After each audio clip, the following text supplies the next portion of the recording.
Salomo yari afite icyubahiro, yari yicaye ku ntebe y'igitangaza, kuyurira gushikaho Salomo ari wadondagira amayesikariye atandatu, ukamusanga ari ku ntebe ngo ifise amaboko.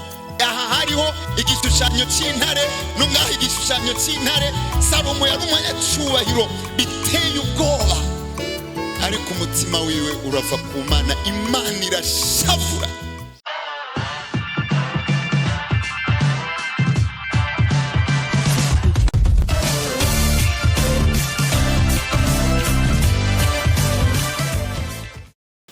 Imana yo gukorera iki kugira ntuzoyiveko? Mwimvira ibintu dufise mu mitima yacu bituma tudakunda Imana cyane, bituma tutagumana n'Imana cyane, kubera ibyitankoreye. Izogukorera iki kugira uzoyinezerererwe? Iki ni ikintu rero kigoye ukuntu umuntu ashobora kucyumva, kuko Imana ivyiha abantu vyose baravyibagira nayo bakayibagira. Ariko Imana iguhaye muhemu yera, biba bihagije ku buzima bwawe bwose uzokwama wibuka Imana. Imana ishimwe cyane. Rero iki kintu numva nshaka kubwira, shaka kubwira usengera umutima wawe rwose cyane. Hariho ahantu muri Bibiliya sinshaka kuhasoma, havuga ngo imitima yanyu aba ariyo mutabagura, ntimutabagura impuzu zanyu. Abisirayeli bari bafite imico, iyo bagize nk'ikintu cy'ikibazo yacyafata impuzu akayitabura, cyari ikimenyetso cy'umubabaro. Imana irababwira ntimusubire gutabura impuzu, nimutabura imitima yanyu. Amina. Umutima w'umuntu urafise ikibazo kiremereye. Shaka dusengera imitima yacu, tugwane n'imitima yacu gusumba ibibazo dufise.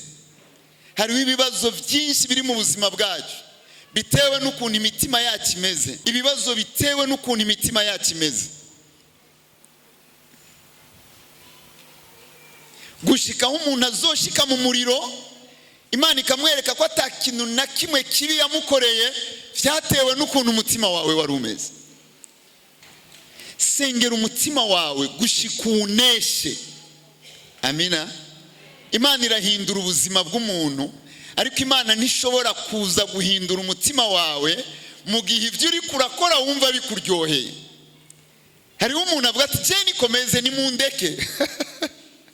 Imana ntishobora kuza kugwana nawe ngo iguhindure kandi ukuntu umeze bikuryoheye.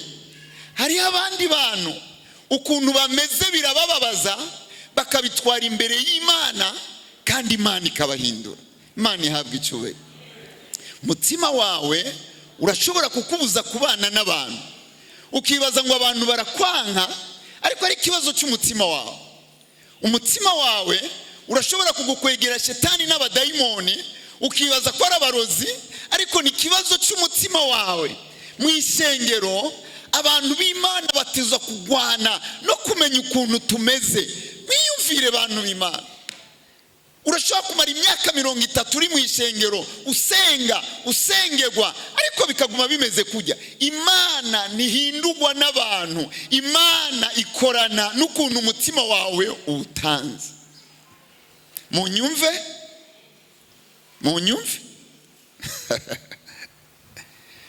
uko wugurura umutima no gukizwa.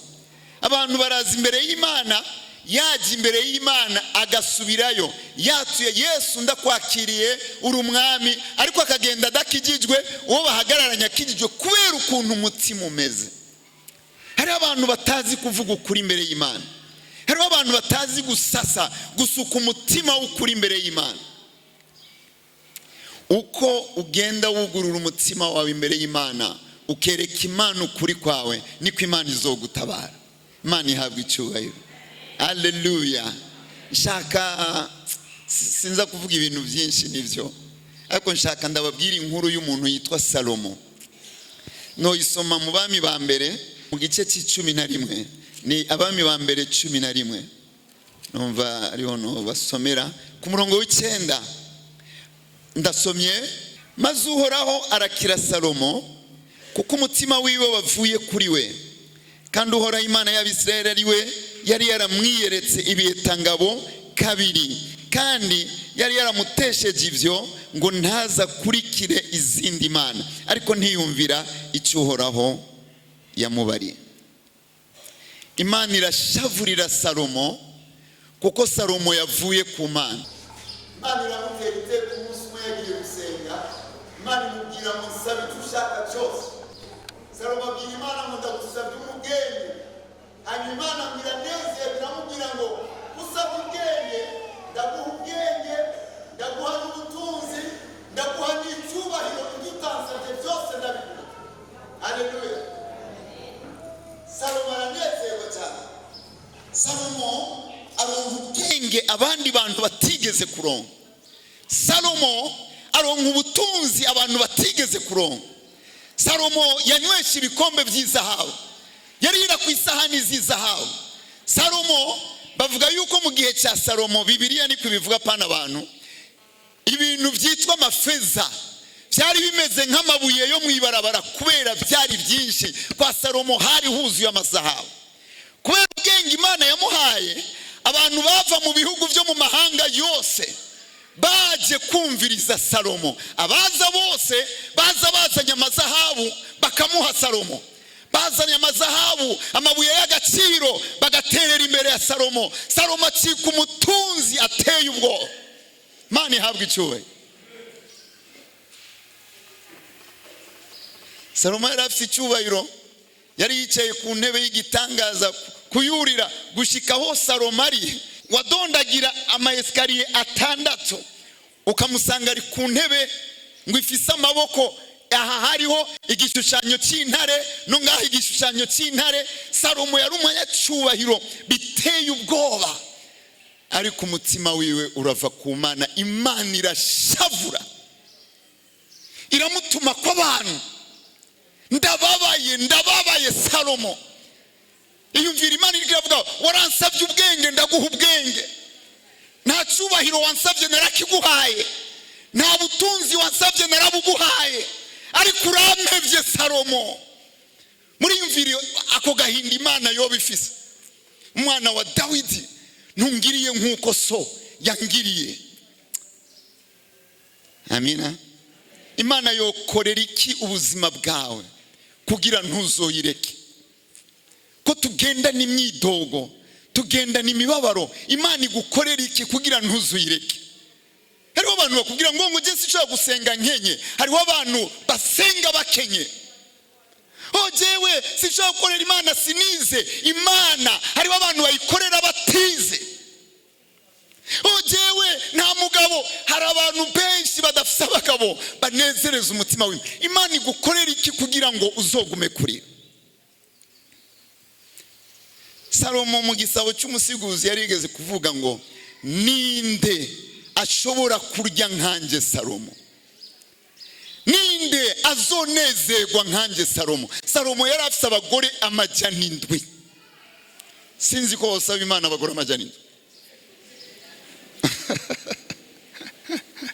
N'abandi 300 bo ku ruhande. 300 iyumvire abagore 700. Yaribuka amazina yabo: Suzana, Manuelina, Rosa, Kaburata, Sinzi, Bandera, abirabura b'inzobe bato banini. Wewe wabyibuka abagore 700? Mu byiyumviro by'umugabo ibintu byose byohava, ariko akaguma yirabira abakobwa. Ubu nibwo bwenge, nibyo byiyumviro by'umugabo. Salomo abagore 700, ashyirako n'abandi bo ku ruhande bameze nk'abayaya yakunze. Ninde azonezerwa nkanje Salomo? Ninde ashobora kurya nkanje Salomo? Ariko Imana iravuga, Salomo urababaje umutima wanje. Wewe ni gute utazobabaza Imana? Niki Imana yo gukorera ngo ntuyireke? Ko tuguma tubinginga ingo ku Mana, turabinginga ngo ino musenge ntibikunda. Niki Imana izogukorera? Bibiliya ivuga ngo dukikujwe n'ivyabona igipfungu cy'ibyabona cyinshi nitwashika mu ijuru. Hari abantu bazoba mu rubanza bavuga ati Imana iyo umpa amahera nanje nari kuba umuntu mwiza. Izomwereka umworo Lazaro. Lazaro ntiyagiye mu ijuru kubera ubworo, yagiye mu ijuru ko naho yari umworo yari afite umutima utunganye. Hariho n'abatunzi bazovuga ati Imana wampaye ibifaranga byinshi biransamaza, njya mu bagore nca ndaheba ibyo kugusenga. Imana izozana ba Yobu. Yobu yari umutunzi, mubwira ati nguyu yari umutunzi ari mu ijuru, wowe wabujijwe n'iki? Mitima yacu iragwaye. Sinovuga utuntu twinshi, ariko nshaka kubabwira ko iyo ndiko ndasoma ibitabo byo mu isezerano rya kera, shaka kubabwira ko iyo uri kurasoma usanga uri kurasenga gusumba iyo usenga. Hariho abantu udashobora kumva amazi isaha ariko arasenga, ariko ariko arasoma Bibiliya arasenga. Kuko Bibiliya ivuga ngo Imana ishobora gukora ibyo dusaba n'ibyo tuyumvira kuruta. Iyo ndiko ndasoma amakuru ya Dawidi, mpora numva mu mutima ndiko ndaniha, Mana icoma nkamera nka Dawidi, Mana icoma nkamera nka Dawidi. Umuntu w'umwami yatutswe n'umuntu asanzwe akamutuka, bakamubwira ati tumwice, akavuga ati ntimumwice, nimumureke. Umuntu w'umwami w'icyubahiro yishe Goliyati, umwami w'umutunzi, agatamba maka impuzu zigakoroka, akaba gusa ntibimutere n'isoni. Umugore wiwe ngo amurabira mu idirisha ngo aramugaya. Hanyuma umwami atasha aramubwira ati mwami, erega uyu munsi warakara uruhore, ugatamba n'impuzu zigakoroka imbere y'udukobwa tugukorera. Dawidi aramubwira ati nariko ndatambira Imana yakuye so inshiraho, nzokwama nigira inkengerwa, kandi turya dukobwa wabonye tuzonyubaha, nzokwigira inkengerwa tuzonyubaha. Umutima, Mana ishimwe. Haleluya. Iyo uri kurasoma uraniha, Mana nanje ngira, Mana mbe nka Dawidi. Abantu benshi ntibasaba imitima, baguma basaba amahera, baguma basaba amazu. Ndababwije ukuri bantu b'Imana, umuntu azokwibaza ko jewe ntashaka amahera, Imana imugirira ikigongo. Ariko jewe mpagaze imbere y'ishengero shaka ko imitima ikira, Imana ibaha amahera, mwarakiza imitima. Ntimushobora kumbwira mwese amen? Ndabizi, shaka mureke.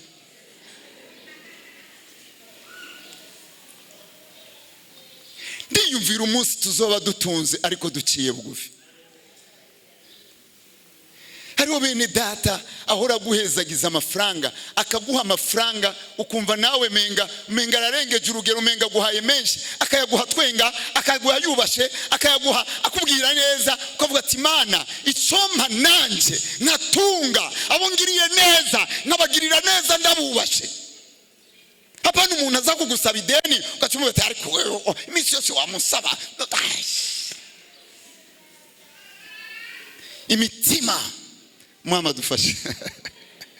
Misi yose abami, navuze ajya amakuru yo muri Bibiliya nshaka. Abami b'Abisirayeli mu ruhande rw'Abayuda, sinobisigura ko cyane, batangura neza bagaheza nabi.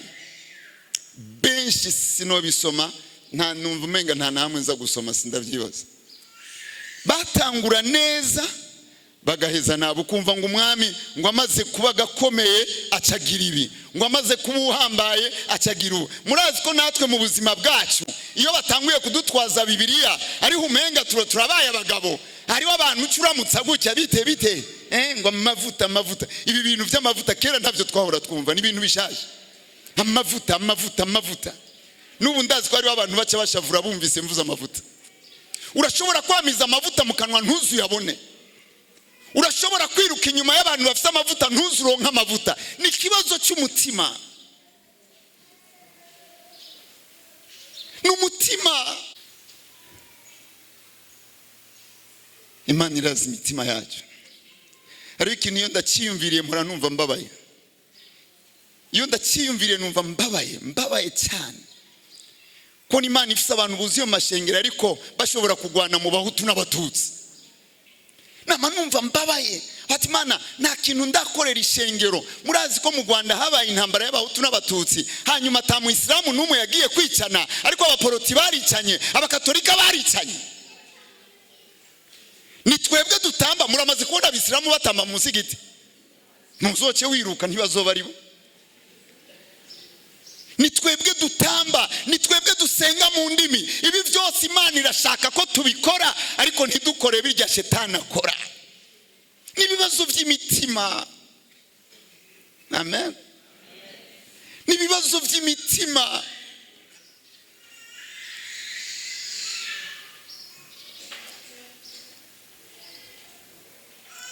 Sinsoma kugira meze, abo ndi nibutse cyanditswe kivuga muri Nehemiya mwamye muvuga, yaravuze ariko arabwira Abisirayeli hari yaciye imyaka myinshi cyane, bari baratwawe mu bunyagano hanyuma bagarutse, ariko arabahanura ati mbega Salomo n'ubwiza bwose Imana yamuhaye ntiyacumujwe n'abagore?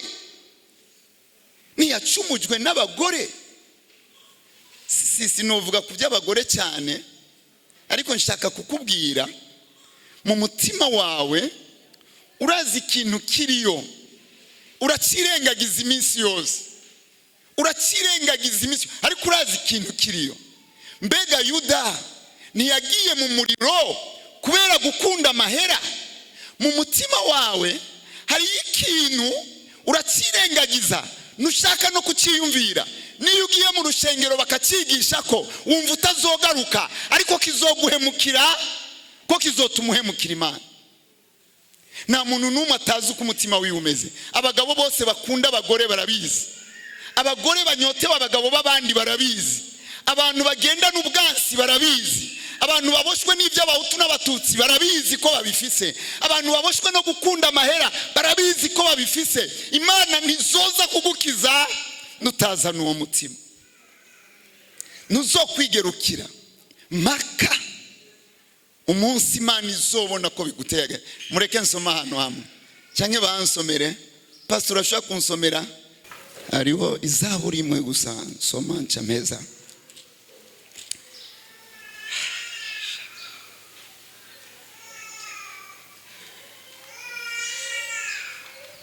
Zaburi ya 5 ku murongo wa 3 uvuga ngo Uhoraho mu gitondo uzokwama wumva ijwi ryanjye, mu gitondo nzokwama nerekeza ugusenga kwanjye kuri wewe nderetse, kuko utari Imana y'intambira kibi, munyakibi ntazobana nawe. Shaka kuvuga ngo mu gitondo uzokwama wumva ijwi ryanjye. Imana ishimwe. Mu gusozera sinibaza ko ndakubwiye ibintu bifashe kugira wumve umutima wawe, ariko nshaka kukubwira, sengera umutima wawe cyane. Iyo ujya imbere y'Imana wibuka ukuntu umeze, ishavu ryinshi ufise, ukuntu ubeshera abantu, ukuntu iyo ubonye uwundi yaguze ikintu ubabara, bizana imbere y'Imana. Imana, nta n'ikintu nzosubira gusengera mpaka unkize iki kintu gishaka kuntwara mu kuzimu. Muranyumva shenge? Imana izogushima, Imana izokunezererwa minsi yose. Mana, bandanye ibihe byawe byo kwegera Imana, uzana umutima wawe usuka imbere y'Imana. Mana, iyi nzigo, Mana, iyi nzigo nayumvanye papa, nayumvanye sekuru wiwe, Mana ndanse kwinguma ko mu izina rya Yesu. Kiza umutima wanjye Mana. Muriko muranyumva shenge? Nibaza ko muriko muranyumva. Imana izokora ibintu mu mutima, hamwe udatambira mu ishengero gusa, no mu cyumbi wawe ugatamba. Amina. Hamwe utaririmbira mu ishengero gusa, ni wawe ukaririmba, n'abana bakumva ko ruririmba, n'ababanyi bakumva ko ruririmba. Ari abantu benshi baririmbira mu rusengero gusa. Imana ni nko kuyiha imisigazwa itariyo. Shaka nsozerere kuri aya majambo. Minsi yose ukuza imbere y'Imana, tangura kureka ibintu byinshi ubite, bwira Imana uti Imana, ndazanye umutima wanjye, umutima w'inzigo. Imyaka maze nkigijwe Mana, mbe ndashobora kuba ngifise inzigo? Mbe murazi ko nka mwene se wese ari umwicanyi? Murabizi shengero? Sinzi ko muhora mu gusoma Bibiliya. Je muranumva abantu bavuga ngo muhemu yera yanyigishije ibi, yanyigishije ibi. Vraiment sinobabwira ahantu ngeze. mwe yarashaka kukwigisha amabanga yose nakubwira umutima wawe kweri, nakubwira umutima wawe. Cyese ndumva iyo Mana abantu mwebwe musigaye musenga yari sinshatse kukwiyemera ko, ariko je ndibuka ko ihishurirwa rya mbere nagize ryo kumenya Yesu ryabaye ihishurirwa rinyereka ibyaha. Ndibuka ko narize amarira atagira uko angana, nkabinyegeza abagenzi twajyanye kuri stade, ariko biranka, ndarira nk'umwana, kandi iki kintu cyo kurira cyarambandanije ko n'uyu munsi kenshi ndarira, no mu nzu ndarira, nkarira. Misi yose ihishurirwa ry'Imana rirakwereka ukuntu umeze, kandi iyo umaze kubona ukuntu umeze ntusubira gukengera abantu bameze nabi. Jewe hari aho nibaza ko ndabakarira, ariko ngoma nsaba Imana impe gukara, sinze nigere norosha ku bakobwa bambara nabi, ku bakobwa bambara ubusa, keretse nimwantera amabuye nkava ngaha, ariko sinzokwigera ndavyorosha. Murumva ko no kuri telefone yanjye baca banyereka abo bakobwa, none ndabasange no mwishengero biragahera. Bamwe baratwenza abandi barashavuye. Nuko abatama bameze, kandi abatama murabavuma. Ariho abaswahili babo bavuga ngo kinywa cha mzee kinanuka lakini kinasema kweli.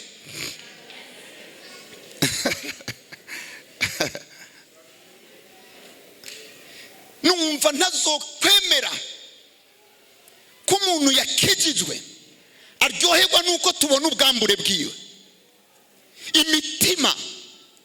Imitima ihishurirwa ibyo muhemu yerekana, iyo mitima idahishurirwa iby'Imana ibabajwe navyo, cyese ndabyemera.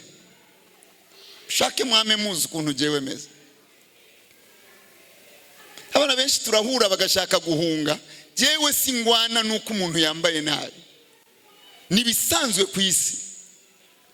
Ariko jewe mpagaze misi yose nzokwifuza ko abantu banyotegwa muhemu yera, bahazwa na Yesu gusumba guhazwa n'utuntu twose. Nicyo nzokwama nigisha. Imana ifashe umutima wawe, Imana iguhishurira umutima wawe. Jewe ukazobona ndakwanka cyangwa ukavyikeka, zombwire ati pastor ndikeka kunyanka. Nanje ni nabanda kwanka ndabizi nzogusaba ikigongo, ariko namba ari ikintu ntezo kwiyambura ku munsi ni ikintu cyose gishaka kunyankisha uwari we wese. Mumvirize, mwiyumvire ivyo Yesu atwigisha. Umuntu niyagukubita kuri uyu musaha umuhe n'uyu musaya. Izi nizo nyigisho za Yesu. Yesu atwigisha umuntu niyakunyaga ikoti n'ishati muhe bishobotse. Nukuvuga ni witeguye kujya kuburana kubera ikoti, naho batwara ishati ntuja kuburana. Ndamaze kumva kenshi na kenshi abana b'Imana bakopeshanije amafaranga, akagenda kwitwarira mwene se muri komine ngo aramperanye. Ibyo nibibaho. Yesu yavuze ko niwaha mwene so ideni umuhe nk'utiteze kwasubizwa. Nta muntu yitwarira mwene se. Abamama bose bari ngaha, abo twatanguranye benshi narababuza kujya kwitwarira abagabo. Baraza kumpanuza nkamubwira ati ukitwarira umugabo ndaguhagarika mu ishengero. Bibwire Yesu birahera. Izi ni inyigisho za Kristo. Nishobora kugenda kwitwarira papa wawe so yakuvyaye. Imana nishobora kuguha umugisha so wawe atakunezererewe igucishe. Naho mu ishengero wo gusengera umugisha gute nta uzofuronse mpaka wewe na so habaye guhuza. Wewe na mama sinzi ukuntu abantu basoma Bibiliya. Mwibaza ngo ndakara. Oya, nuko hari ibintu byinshi mbona bitameze neza. Abana b'Imana bataramukanya ndakunda kubisubiramwo mu mbabarire. Jewe sinashatse ko nigisha ubundi ko ndavuga ibintu biza mu mutima, ariko mwumve ko ibi byose kuri jewe ni ikintu cy'umutwaro kimbabaje. Amen. Numva nosozera. Ubwira Imana uti Mana nyereka umutima wanje. Hari mwene data ntuduze kuboko. Ari mwene data yumva afise uwundi mwene se yanka. Urafise umubanyi wanka. Urafise umubanyi wanka kubera gukubitira abana. Murazi ukuntu abamama bashwana kubera abana. Ibi byose ni ububasha bw'intege nke z'umutima ngo yankubitiye umwana amukubitira iki none yamwishe.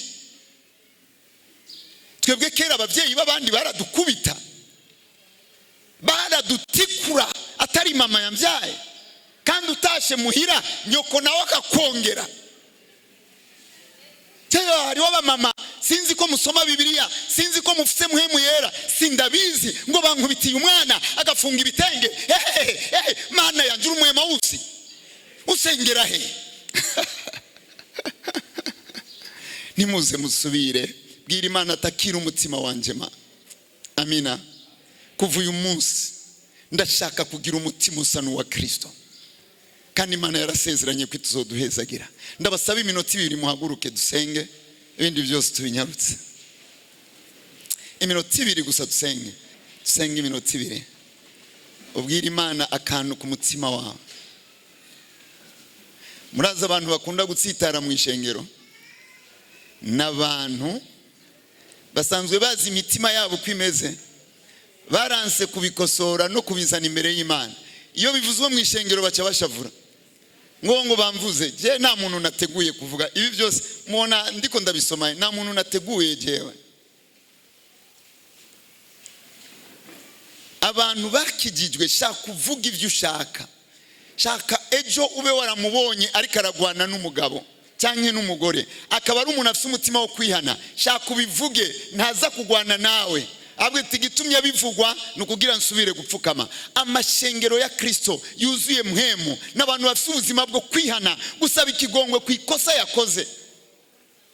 Hamukarinda guharira, yakoze ikosa, yagize ibintu bibi, agaharira. Sinzi umutima w'Imana aho wagiye. Bantu b'Imana, Imana igarukana umutima wayo mu ishengero.